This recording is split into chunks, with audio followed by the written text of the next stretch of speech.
Hola y bienvenidos. Welcome to Mole Mama Cooking with Love. We talk to you every single week about cooking and food, and sometimes I get to interview amazing chefs and bakers. And oh my goodness, I have a very special guest for you. I have Linda from Little Hunnys Cakery here today. She has won Cake Wars. She makes amazing cakes that are like 4 feet tall. She's made a cake for me that we're going to talk about in a minute, the Cookie Monster cake that my husband about lost his mind over. So, and I moved to San Diego recently, and now she's a friend. She's come over. She's helped me make tamales. She's been to parties here. And my family's like, if you have a party, she has to be invited because she shows up with treats. They're so good. So with that, I want to welcome Little Hunnys Cakery. Hi, Linda. Hello. Thanks for having me. It's so great to have you here and to see you. So if you're listening on iTunes or someplace and you can, come over to YouTube and actually watch us. Yay! Yes. All right. So I shared with our guests a little bit about you, but can you tell us a little bit more about how this got started? Because, wow, girlfriend, it's amazing. It's actually quite funny how my cake business got started, because before the cake business, it was actually diaper cakes. So if you don't know what a diaper cake is, you take like a newborn diaper or like size 1, and then you roll them up real tight. And then so you'll have all of your diapers rolled up, and then you have tiers. So it looks like a cake, but it's made out of diapers, and then you decorate it with cute little things. So when I switched over from baby shower diaper cakes to actual cakes, my business name was Little Hunnys. And then I just added Cakery. I had read something about businesses, and it says you should have something in your name that says what your business is. So I had added Cakery in there. So it's kind of an easy transition. And people are always kind of shocked. They're like, oh, wow, you went from diaper cakes to edible cakes? And I was like, yep. Okay. And it's not just yep. It's like a yes. Yeah. It's amazing. So your cakes are truly arts of work. So I see some of the pictures and I'm like, how did you do that? And go over to Instagram to Little Hunnys Cakery and check out what we're talking about. And recently you made my husband's Cookie Monster cake. And that thing was so beautiful. There's like all these strands of hair, like they were perfect.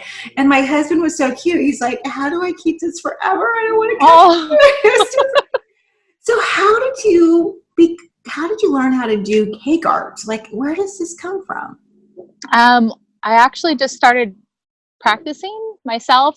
I've always had kind of an artsy side. I used to work with clay with my dad when I was a kid. So I guess that's kind of how I got good with fondant. But I really just started practicing for cakes for our family. And then it just kind of took off from there. So it's trial and error for me. Okay, you're being super modest. No, seriously, trial and error. I never took a cake class, decorating class. And then people said, well, did you start learning from YouTube? And I said, I didn't even know that you can learn from YouTube. Back then I didn't know. It's not what it is today. Today is like, you can find anything on YouTube.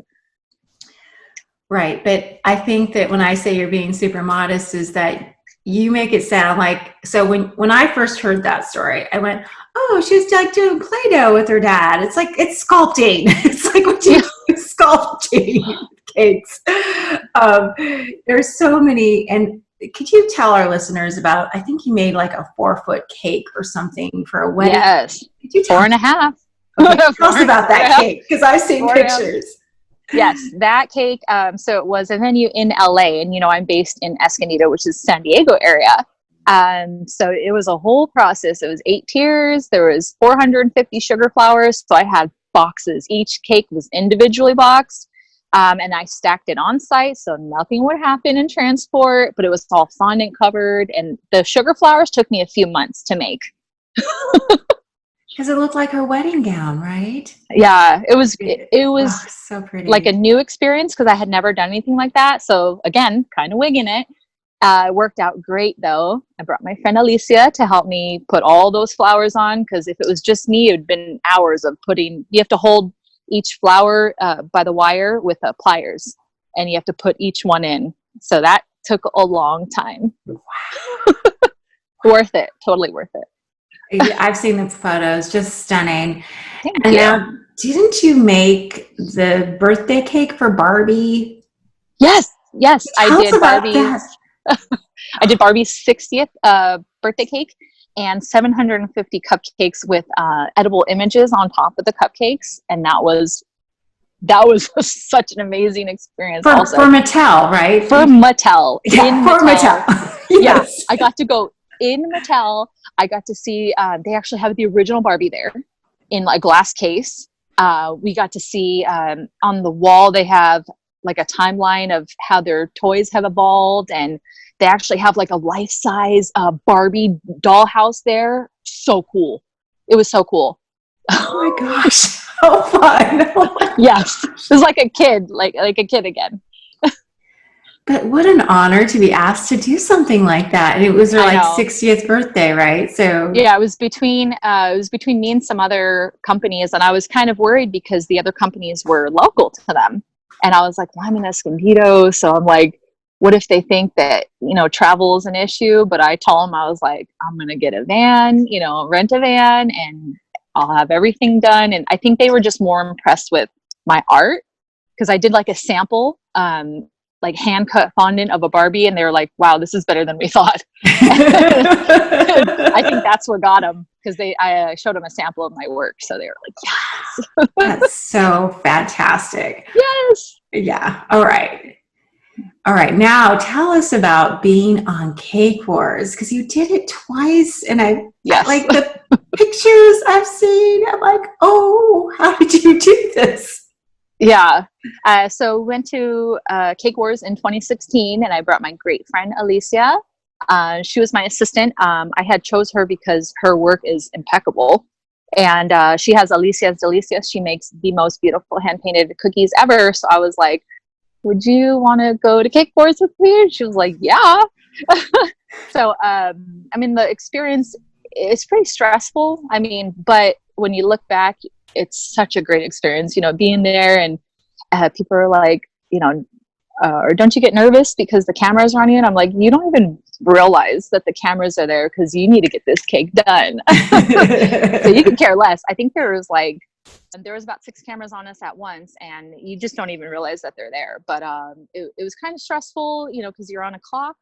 So, here I have my licensed kitchen here, and I have all the time in the world to make my cakes. But over there, they're like, come on, pick it up. And then they come around and judge what you're working on currently. And they're like, well, how's this going to work? And how are you going to finish on time? So the pressure is insane. So how much time did you have? Because you built it was Powerpuff Girls, right? Yes. And it wasn't just them. It was like the whole world around them. It was amazing. Yeah, it was so much fun. Round 1, you get, I want to say 70, it's either 45 or 75 minutes. See how long it's been? It's either 45 or 70 minutes for round 1. You have to bake a little cake, and then you have to decorate it also. And then round 2, if you make it there, it's 4 hours. And 4 hours really isn't that much time when you're trying to make a 4-foot tall cake. Oh my gosh. Yeah. And you won. Yes, thankfully. And if you see the video, my face, I'm utterly shocked. I was like, what? What's my name? You said Linda. That was insane. Awesome. I've never won anything. That was actually my first competition ever. I had never entered cake into anything. So for me, I was like, I'm like against these bakeries, and I'm like, I'm just licensed from home. What do I know? And then clearly, crazy. Clearly. Crazy. Yeah. So how did you enter? Did you what was that like? Oh, they contacted me. I didn't have to apply. They contacted me via Instagram, and the skeptical person I am, I'm like, this isn't real. They wouldn't want me. And it's so funny because I was like, why would they contact me on Instagram? Wouldn't they email? And sure enough, they ended up emailing me also. And I was like, okay, send over the paperwork. And it said Cupcake Wars. And I was like, oh, it's so fake. And I was like, wouldn't it say Cake Wars on it? So then when I contacted them, and I was like, well, it says Cupcake Wars. And he's like, it's just a generic form we use. And then we had a conference call, and, ended up going on. So I'm like, okay, I guess it's legit. That is so fantastic. Now, because you won, you got to go back, right? Yes, Cake Wars champs. They only invite you back if you won. Right. So that one, it was a little bit more fast paced. I think because you've been there already, so they expect you to know. It's just really I think they asked me, would you come back for Cake Wars champs? And I believe it was the next week we went. It was Oh my like boom, and I was like, I had no orders that following week, and I'm like, that never happens. Everything fell in place. It was great. And then what did you do for round two? I want our listeners to hear from you because it's so cool. For Lego? Yeah. Yeah. Oh, for the Lego one, we did another 4-foot cake. Actually, I think I might have been more excited about round one. If you would see, it's a little baker Lego girl. So she's got the chef hat, and on the chef coat, we put batter. And I was like, she's, made a mess. She's frantic in the kitchen because she only has 45 minutes to make her cake. And I was like, it's the best story ever. So I was really happy we made it to round two. And then, we had to put together another massive 4-foot Lego cake. And now this one was a little bit harder because with Legos, everything has to be straight, yes, really perfect.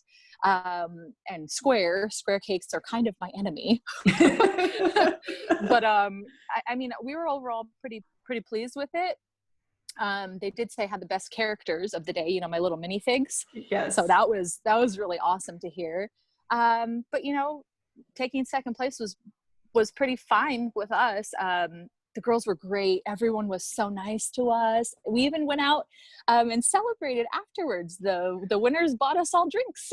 That's fantastic. Yeah. What a great story. Great story. Mm-hmm. Now, so right now, you've got this pandemic going on. So yes, what are you still open for business? What's going on? I'm still open, still baking. Just little cakes. No one's really having big celebrations right now. Right. And I did run a cupcake sale to try to help since all of my orders did get postponed or canceled. Okay. And how do people order from you in San Diego? They'll just email me. Okay. They email me their dates, how many servings they need, and if they have, a reference picture of sort of the design that they're looking for, that helps. Okay. And I've had your cakes and your cupcakes. They're so good. So good. Like I said, at the beginning of the show, my family's like, if we're having a party, please invite her. Really? That's so transparent, people. So. Okay. It's totally fine. Okay. So if you want a little treat in your life, you need to contact Linda so you can get some cupcakes and some cake right now. And then you do classes, right? Did you do online classes? Yeah. I was doing the hands-on in-person classes, and I had just kept putting it off because people were saying, when are you having one this year? And I kept putting it off, and I'm actually happy that I did because I would have had to cancel it. Right. But I have online classes, which is great. You do it from your own home. You're like, oh, what did she say about that? Let me rewind. And that's what's great about online classes is that, you can sit in your home, take your time, go back and watch something, say that, the kids need something, you could pause it, come back to it. It's great. And then I also have, I list all of the items that you need to make that cake or, to do that technique. And then people can ask any questions that they have. So that's great too. Okay. And so how do our listeners find out about your classes? They can just go to my website, which is lhcakery.com and then / it's now under shop, / shop. There's currently 3 classes there, so they can choose from that. I'm always working on new classes, so I'll be sure to add some new ones soon. Okay. I would love to take a class. Maybe I need to do that, even if I know it's not going to look anything like yours. It would just be fun. It would be fun to try. Still fun. It's fun. Fondant scares me. So it's just. See, a lot of people are intimidated about fondant, but if you think of it like it's Play-Doh and it's just fun to play with, I mean, you get used to it. That's the thing, is at first you're like, oh my gosh, what am I doing? I have some really horrible cakes that I covered with fondant in the very beginning. that'll never show anybody. Well, I have to say too, your frosting, your buttercream. Ooh, yeah. Yeah, I have to say that after we had our little Cookie Monster cake, I had blue lips. So Yeah. I was like, the frosting, I was like, it's so good. Yeah, that's the thing about that blue, black, and red frosting. It's like, Kind of stains, unfortunately. But it was worth it. It was worth it. Yeah. All right. Okay. And you also developed something that's super cool. I know other bakers use is you have a glue. Right? Yes, Hey, edible glue. Tell our listeners about that. I've been making this glue for years, and we actually brought it to CookieCon, and we were not CookieCon, I'm sorry, Cake Wars, and we were using it on set, and Alicia says, you need to sell this stuff. It's really great. And I was like, yeah. And then she kept telling me over and over, and then people would try it in my classes too, and they're like, this is great. And, you should sell it. And I was like, okay, maybe I will. And then I started selling it, and it kind of just blew up. Like, there's people that sell it. Like, I've done wholesale orders with a bunch of different companies. The thing is, it's consistency. There's some edible glues that are too thick. There's some that are too runny, and they say mine's kind of right there in the middle. So, wow. Yeah, it's great. Okay. It's a nice little side business.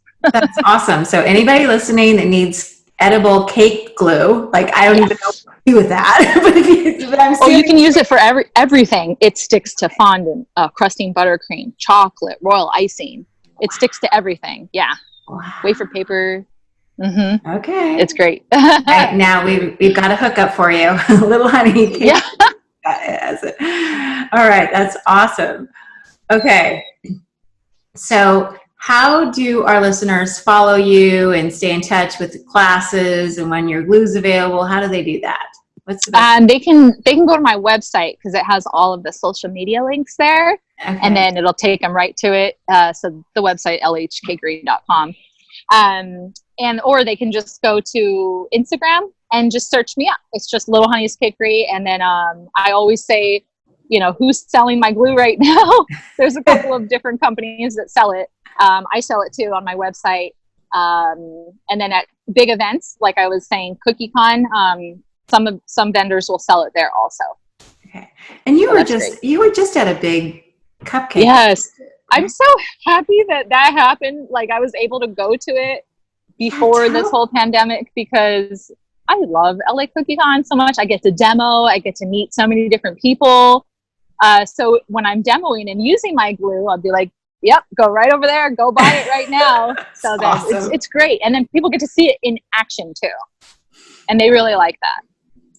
Well, it's so much fun for me to see you because I've known you for a few years now, and just to see you kind of evolve and to be somebody who's self-taught, and you're just a nice person. Thank you. Oh my God, you're so sweet. And so it's been delightful to get to know you. And when I did my tamale party and you came over with your great. Oh, you came over with, what was that paddle that you had that just spread the masa? It's the best invention ever. To me, there's some people that are just really, really fast with the back of the spoon. And I'm not super fast with that. So when I found this tool, I was like, yes. Even my 9-year-old was using it. Yes, and you're a speed demon. The rest of it, we could not even keep up with you. You're like, usually you're waiting for the hojas to be ready so you can stuff them and roll them. No. You're like whipping them out. It's like, that was so much fun, and they were delicious. It was really fun. So good. Absolutely have to do it again. Yes. All right. So I wondered if you had anything that you wanted to share before we part ways, because it's been so much fun to talk to you. Now I'm craving your cupcakes and your cake, but that's okay. It's like I have a new flavor available. You do? It's, the cookie dough one, which I'm pretty sure your husband would love. It's an edible cookie dough. So this one, the flour is heat treated so that it's safe to eat. There's no eggs in it. Another way it's safe to eat, and it's delicious. It's like eating cookie dough, but it's safe. And then I do a cookie dough buttercream. So it's my base buttercream recipe with little chunks of cookie dough and mini chocolate chips Oh my gosh, it's so good. It's so good. I can't stop eating. Oh my goodness. I'm gonna gain 50 pounds. No, you're not. No, you're not. Wow. Okay. All right, guys. So if you're in San Diego, go over to LHS, which is Little Honey's website, and get some cupcake, get some cake, and if you sign up for a class or two, and get some glue because she has edible glue. Yes, the glue is great. The glue is great. All right, amiga, thank you so much for being on our podcast today. Thank you for having me. So fun to talk to you, and be well. And I can't wait to get to see you in person again. I know. We got to have those crunchy tacos. I am so making you crunchy tacos. Yes. Oh, and I made flautas. I'm going to post them today. I made papas. Yes. I love your cooking. Your cooking is so good. I miss it. We need to get together as soon as this is over. As soon as this is over. I need your food. Absolutely happy to share. All right. Thank you, amiga. Thank you. You're welcome. And as my mama always said to me as we said our goodbyes, que Dios te bendiga. Thank you, everyone, for tuning in, and be well.